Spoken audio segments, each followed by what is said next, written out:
के अंदर, ठीक है। वो होता है आपका विधायिका, कार्यपालिका और न्यायपालिका। ये सरकार के 3 अंग होते हैं। अब देखिए जो विधायिका होती है, विधायिका में क्या होता है, जो नियम बनाने का काम करती है या फिर जो कानून बनाने का काम करती है, ठीक है, ये होते हैं आपके विधायिका के अंदर। जैसे जो एमपी होते हैं, एमएलए होते हैं, उनको कौन चुनकर भेजता है, हम लोग चुनकर भेजते हैं।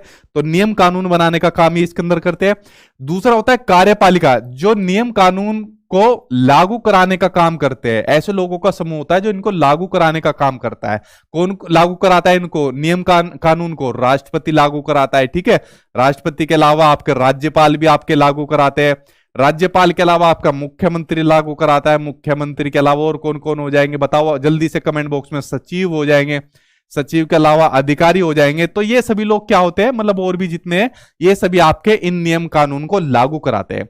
और उसके अलावा तीसरे नंबर पर होती है आपकी न्यायपालिका, ठीक है। न्यायपालिका आप लोग क्या काम करती है, जो डिस्प्यूट होते हैं, झगड़े होते हैं, तो झगड़ों को निपटाने का काम करती है। डिस्प्यूट को यानी कि झगड़ों को निपटाने का काम करती है। तो झगड़ों को निपटाने का काम कौन करती है, न्यायपालिका।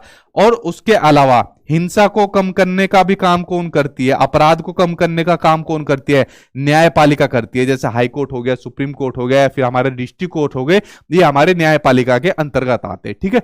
तो इसने पूछा है, तो जो सरकार के 3 अंग है, इनके बीच में शक्ति का जो डिस्ट्रीब्यूशन होता है उसको क्या कहा जाता है। तो इनके बीच में जो शक्ति होती है, जो पावर होती है, उसके डिस्ट्रीब्यूशन को कहा जाता है हॉरिजॉन्टल डिस्ट्रीब्यूशन कहा जाता है, यानी शक्ति का क्षैतिज वितरण इसको कहा जाता है। जहां पर एक लेवल पर जो सरकार के विभिन्न अंग है वो उनके विभिन्न पावरों का प्रयोग कर सकते हैं, ठीक है। तो आंसर आपका फर्स्ट आंसर आपका सही हो जाएगा।